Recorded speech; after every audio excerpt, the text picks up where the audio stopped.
Hello guys, আসসালামু আলাইকুম। Welcome to my another video. আজকের ভিডিওতে দেখাবো কিভাবে কাঁঠালের পিঠা তৈরি করতে হয়। আপনারা যদি পুরো ভিডিওটা দেখেন অবশ্যই কাঁঠালের পিঠা বানিয়ে নিতে পারবেন। আমরা কিন্তু কাঁঠালের পিঠার জন্য এখানে চালের গুঁড়ি, কাঁঠালের রস এবং হালকা কিছু চিনি দিয়ে আমরা পুরোটাই যে দেখতে পাচ্ছেন মিক্সার করা হচ্ছে, মানে মাখানি হচ্ছে। আপনারা কিন্তু চাইলে খুবই সহজে কাঁঠালের পিঠা বানিয়ে নিতে পারবেন। আপনারা বলতে পারেন যে কাঁঠালের কি পিঠা হয় নাকি? অবশ্যই হবে যদি আপনারা বানিয়ে নিতে পারেন, কারণ মাংসর যদি পিঠা হয় কাঁঠালের কেন পিঠা হবে না? অবশ্যই হবে যদি আপনারা বানিয়ে নিতে পারেন, তাহলে কাঁঠালের পিঠা অবশ্যই হবে। এই দেখতে পাচ্ছেন মাথা শেষ। আমরা কিন্তু যে পাতার মধ্যে খুবই সুন্দরভাবে দিয়ে দিচ্ছি।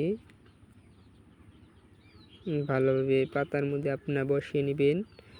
কাঁঠাল পাতার মধ্যে আপনারা কিন্তু চাইলে কলা পাতাও করতে পারেন, কারণ এটা কাঁঠালের পিঠা, তাই আমরা কাঁঠাল পাতা দিয়েই আমরা পিঠাটা তৈরি করব। এই যে দুই পাশে ভালোভাবে কাঁঠাল পাতা দিয়ে ঢেকে নেবেন। আমরা যেভাবে ঢেকে নিয়েছি আপনারা ঠিক সেভাবেই কাঁঠাল পাতা দিয়ে পিঠাগুলো বানাবেন। এই দেখতে পাচ্ছেন কত সুন্দর করে বানানো হচ্ছে। আর কাঁঠালের পিঠা খেতে কিন্তু খুবই মজা। ফ্লেভার কিন্তু পুরোপুরি কাঁঠালের ফ্লেভারই আসে এই পিঠা থেকে, পুরোপুরি কাঁঠালের ফ্লেভার। আপনারা না খেলে বুঝবেন না। অবশ্যই আপনারা বানিয়ে খাবেন আর আমাকে কমেন্ট করে বলবেন আপনারা কারা কারা কাঁঠালের পিঠা খেয়েছেন। যারা যারা খেয়েছেন অবশ্যই কমেন্ট করে আমাকে জানাবেন। এই দেখতে পাচ্ছেন আমাদের পিঠা কিন্তু তৈরি হয়ে গেছে। এই যে ফ্রাই প্যানে ভাজা হচ্ছে।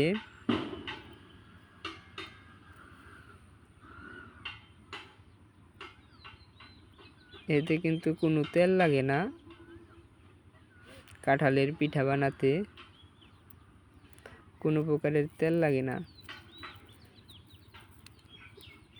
আপনারা যদি চান হালকা কিছু পাতাটি একটু না পুড়ে না লাগে, তার জন্য আপনারা দিয়ে দিতে পারেন। এই যে আপনাদের কিন্তু কাঁঠালের পিঠা ভাজা হয়ে গেছে, খুবই সুন্দর। এই যে দেখতে পাচ্ছেন কাঁঠালের পিঠা কিন্তু হয়ে গেছে, এই যে ভাজা হয়ে গেছে। খেতে কিন্তু অনেক মজা। এই যে ভিতরেও কিন্তু ভালোভাবে হয়ে গেছে, কোনো প্রকারের কাঁচা নেই। এই দেখেন আপনারা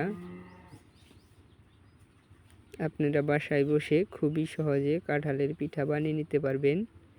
কাজেই অনেকেই কাঁঠাল খায় না, কাঁঠাল ফালানো যায়। এই ভিডিও দেখার পর থেকে আর আশা করি কারো কাঁঠাল ফালানো যাবে না। আপনাদের ভিডিওটা যদি ভালো লেগে থাকে অবশ্যই লাইক, কমেন্ট, শেয়ার করবেন। আজকের ভিডিও এই পর্যন্তই।